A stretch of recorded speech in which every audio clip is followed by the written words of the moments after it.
लड़कियों के साथ मिलकर शिकार फंसाते थे यूपी के ये पुलिस वाले।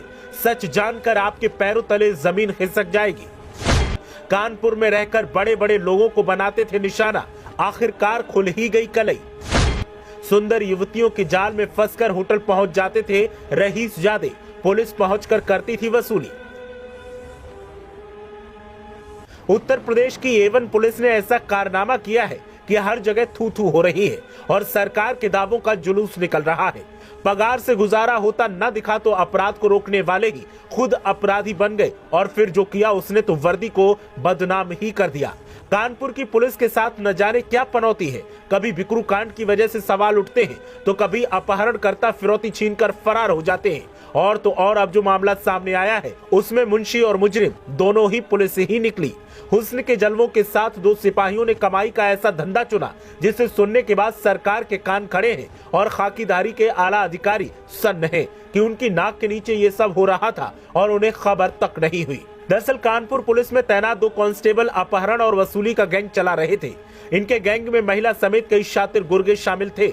महिलाएं अपने जाल में लोगों को फंसाकर होटल में ले जाती थी, फिर सिपाही दबिश मारकर उनको उठा ले जाते थे और फिर जेल जाने का डर दिखाकर मनमानी रकम वसूल की जाती थी। धंधा शुरू किया तो फिर दूसरी तरफ सिपाहियों ने पूरे शहर में गुर्गे फैला दिए। गुर्गे शहर में गलत कामों में शामिल लोगों की जानकारी सिपाहियों को देते। इसके बाद कांस्टेबल देर रात STF बनकर छापेमारी करते, फिर अपने ठिकाने पर ले जाकर बेरहमी से पीटते और पैसे वसूलते। पुलिस ने एक कांस्टेबल और उसके गुर्गे को दबोच लिया, जबकि दूसरा कांस्टेबल और उसका गुर्गा फरार है। पुलिस कमिश्नर BP जोगदंड ने दोनों कांस्टेबल्स को बर्खास्त कर दिया। इटावा के रहने वाले कांस्टेबल मुकेश श्रीवास्तव की तैनाती फील खाना थाने में थी, जबकि प्रयागराज के रहने वाले हेड कांस्टेबल अमित कुमार की तैनाती कोतवाली थाने में थी। DCP साउथ प्रमोद कुमार ने बताया कि गोविंद नगर पुलिस ने दोनों कांस्टेबल्स के अपहरण और वसूली गैंग का खुलासा किया। DCP के मुताबिक गोविंद नगर JP कॉलोनी के रहने वाले रघुवीर चंद्र कपूर को उनकी परचून की दुकान से भांग बेचने का आरोप लगाकर उठा लिया गया था। उन्हें छोड़ने के लिए परिजनों से 50,000 रुपए की मांग की गई। इसकी शिकायत परिजनों ने गोविंद नगर पुलिस से कर दी। गोविंद नगर पुलिस ने दोनों कांस्टेबल और उनके दो गुरुओं के खिलाफ अपहरण और अन्य धाराओं में FIR दर्ज की। इसके बाद कांस्टेबल मुकेश और साकेत नगर के रहने वाले गुर्गे शालू को अरेस्ट कर लिया गया। कांस्टेबल अमित और उसका साथी मोनू बक्सर फरार हो गए। दोनों की तलाश की जा रही है।